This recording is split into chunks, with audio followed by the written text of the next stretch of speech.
Another earthquake was felt at 4:31 p.m. today in Jajarkot and nearing areas. According to the National Earthquake Monitoring and Research Center, a 5.8 magnitude earthquake was recorded, while an aftershock measuring 4.5 magnitude was recorded 9 minutes later. According to our correspondent Ramesh Thamala, who has been reporting from the disaster site, the aftershocks have intensified further fear among the local residents. Good evening, I'm Abhyuday Shrestha and these are the headlines of the hour. Survivors of the Jajarkot earthquake do not receive relief even after 3 days of the disaster. Dilemma in data collection. Commitments in social media overshadows actual contribution. Province and local governments fail to play their part in disaster management. Experts suggest following soil test and construction guidelines to avoid losses. Profits of banks reduced by 28% with the increase in bad debts. 12 out of 20 commercial banks report the drop. Agriculture Development Bank in loss. And Bangladesh, who are already eliminated from the ongoing ICC World Cup, register a consolation win, defeating Sri Lanka by 3 wickets. Sri Lanka crash out of the World Cup with the loss. Another shock with its epicenter in Ramidana of Jajarkot was felt earlier today. According to the National Earthquake Monitoring and Research Center, a shock measuring 5.8 magnitude on the Richter scale was recorded at 4:31 p.m. Another aftershock measuring 4.5 magnitude was recorded 9 minutes later at 4:40 p.m. At a time when the rescue and relief efforts were underway, the local residents had to reach safe open spaces after another aftershock was felt. Today's aftershocks injured 2 individuals in Bheri Municipality Ward Number 1 and 2 more in Bheri Municipality Ward Number 4. They are undergoing treatment at the District Health Hospital. According to the District Administration Office Jajarkot, a few houses of Sirpachor and Dolakot suffered damages, while 1 house in Bheri Municipality and 3 of Panch Katia were damaged. Settlements of Jajarkot and Rukum West are still grieving after the devastating earthquake of Friday night. Those who lost their family members are awaiting relief and resettlement measures, while many are looking for food grains and their properties buried under the debris. Our colleagues Saroj Wali, Shyam Shrestha, Ramesh Thamala and Mahesh Keshi have been continuously reporting from the disaster site. Houses have been reduced to rubbles. 4 individuals, including grandchildren and daughter-in-law of Saraswati Jaisi of Rukum West, were killed in the same spot. Her second son, who is abroad to earn a living for the family, is returning home. However, the earthquake has killed his family members and destroyed his house. Saraswati, the lone survivor in the quake, is seeking the support of the state. Mahesh Jaisi of Rukum West searched for food grains, clothes and some jewelries buried in the debris of his house but couldn't find them. Same is the condition of the houses in the neighborhood. There is no alternative to wait for relief and temporary resettlement measures from the government. 9 people were killed in the Chepare toll. The grief is almost ubiquitous in the region as the survivors are seen awaiting relief in front of their damaged houses. Places in Jajarkot are among the worst affected by the earthquake. Security personnel have been clearing the debris. However, the survivors are in need of food and accommodation. Safety of children is another issue of major concern. Meanwhile, the Prime Minister and both the Deputy Prime Ministers have already reached the disaster site, while the President is making arrangements to take stock of the site. Political parties and several organizations appear to be in a race to announce their contributions, but the victims have yet to receive any assistance. With the local levels not able to identify the affected areas and the number of victims and survivors, relief measures have been delayed. Therefore, it is imperative to ensure an efficient collaboration between all 3 tiers of the government for the safety, relief and resettlement of the earthquake survivors. Several organizations and private entities have expressed commitment of more than 100 million rupees in aid for the victims and survivors of the Jajarkot earthquake.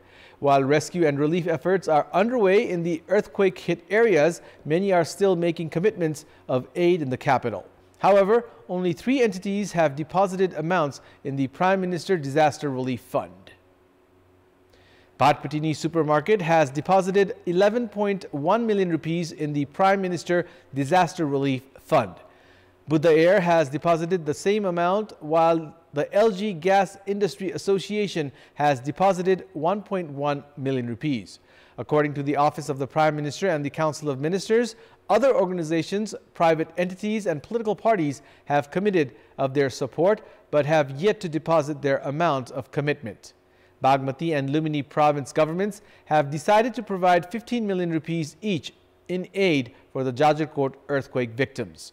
Koshi and Sudur Pashchim province governments are to provide 10 million rupees.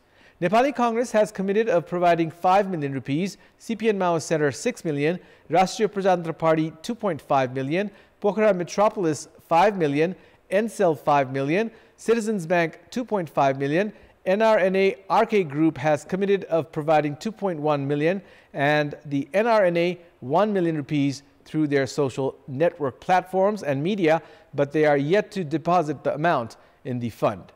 In addition to these entities, other political parties and organizations have also committed of support. The government conducts rescue, relief and resettlement efforts through the Prime Minister Disaster Relief Fund. The fund currently has 3.14 billion rupees. Embracing the one-door policy, the government has urged everyone not to reach the disaster-affected areas on their own with relief materials. It had urged those willing to contribute for the victims by depositing amounts in the fund. In our Public Voice segment, today we have asked people in several provinces what should be done to provide the committed aid and relief for the earthquake victims in a timely manner. Let's take a look at what they had to say.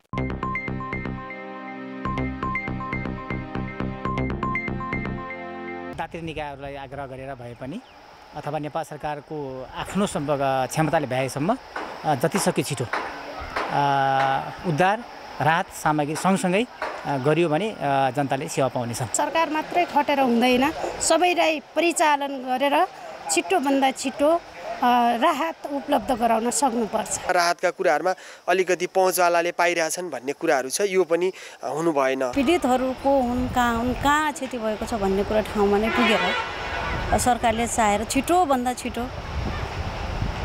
यो घोषणालाई कार्यान्वयन गर्नु पर्यो। सरकारले दिएको राहतलाई वनडोर मार्फत भूकम्प पीडितमा पुगाउनु पर्यो। जागरुकताका साथमा नेपाल सरकारले स्थानीय निकायहरूलाई जिम्मेवार बनाउनु पर्छ। संघ सरकारले र प्रदेश सरकार तथा त्यसैगरी स्थानीय सरकारले चाहिँ पहल गर्नुपर्छ। सम्पूर्ण संयन्त्रलाई चाहिँ परिचालन गरेपछि त्यो समयमै पुग्छ।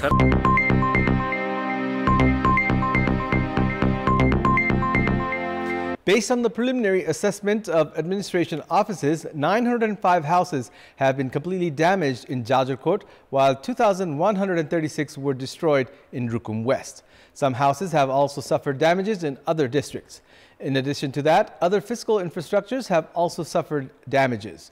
The government has stated that reconstruction works are to begin immediately after the conclusion of rescue and relief efforts. Experts have suggested paying special attention to the identification of safe locations and earthquake-resistant structures during reconstruction.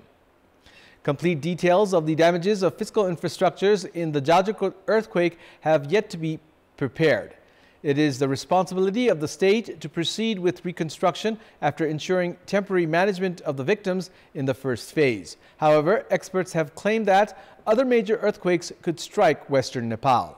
The Karnali Province Planning Commission has stated that reconstruction should be done with preventive measures to reduce the risks of earthquake. The Commission has said that reconstruction procedures implemented after the 2015 earthquake could be followed. Debates regarding whether earthquake-resistant structures were built after the 2015 earthquake continue to exist. Experts have claimed that lapses in monitoring of construction have led to the construction of infrastructures that are not resistant to earthquake. They have suggested following all guidelines, including soil test and construction criteria. Reconstruction works were carried out by forming an authority after the devastating earthquake of 2015 with Gorkha as its epicenter. Erstwhile officials of the Reconstruction Authority have suggested using the technology and human resources deployed back then for the required reconstruction works. Nepal has always been facing the risks of earthquake. There are no alternatives to reducing the risks of earthquake by prioritizing earthquake-resistant structures. We'll take a short break here. We have more news coming up. Bad debts and failure in ensuring increase in loans proportional to deposits has led to the drop in profit of commercial banks. Of the 20 banks, 12 banks have reported reduction in profit. Meanwhile, the Agriculture Development Bank, which has government investment, has reported loss. Based on the recent report of the commercial banks, profit of 20 banks has reduced by 28% in relative comparison to last year. The banks had generated profits of 18.75 billion rupees until mid-October last year, which has now dropped to 13.47 billion rupees by mid-October this year. With irregular interest and installments, profit of banks has reduced by 5.28 billion rupees in year-on-year comparison. Meanwhile, the Agriculture Development Bank has suffered a loss of 880 million rupees. Demand has declined in the market because of economic factors. Reduction in purchasing power has led to the drop in transactions, while the businesses have not been able to pay interest and installments on a timely manner. All these factors have also contributed to bad debts. 6 banks have bad debts at more than 5%. Despite reduction in profit of most banks, just a few banks have been able to increase their profits. The National Planning Commission has begun collecting recommendations from provinces for its 16th five-year plan. The National Planning Commission collected recommendations from the province governors, representatives of private sectors, and experts of Bagmati and Madhya provinces today. Member of the commission, Prabhu Burathoki, has said that recommendations from other provinces, excluding Karnali, are to be collected by mid-November. A timeline for recommendation from Karnali has not been set because of the devastating earthquake. The 16th five-year plan will come into implementation from the coming Nepali month of Shravan. Officials of the Commission have said that maximum efforts have been made to ensure the efficiency of the 16th plan. The government has been facing criticisms for the lapses of the 15th plan. It's time now for our segment Public Pulse, where you text us with your opinion. Public Pulse. But before that, let's take a look at the results from yesterday's poll. Yesterday, we had asked you, what's your take on the state-owned company's failure to manufacture adequate medicines? 24% voted for A, unaccountable to public, 62% voted for B, commission game, and 14% voted for C, financial crisis. Here's today's question. What should be the priority of the 16th five-year plan? Your options are A, create job opportunities, B, increase production, and C, sustainable development. The voting is on. Type NEWS, select your option A, B, or C, and send it to 34001 to share your opinion with us. That's all for the moment. Thank you for watching. Good night.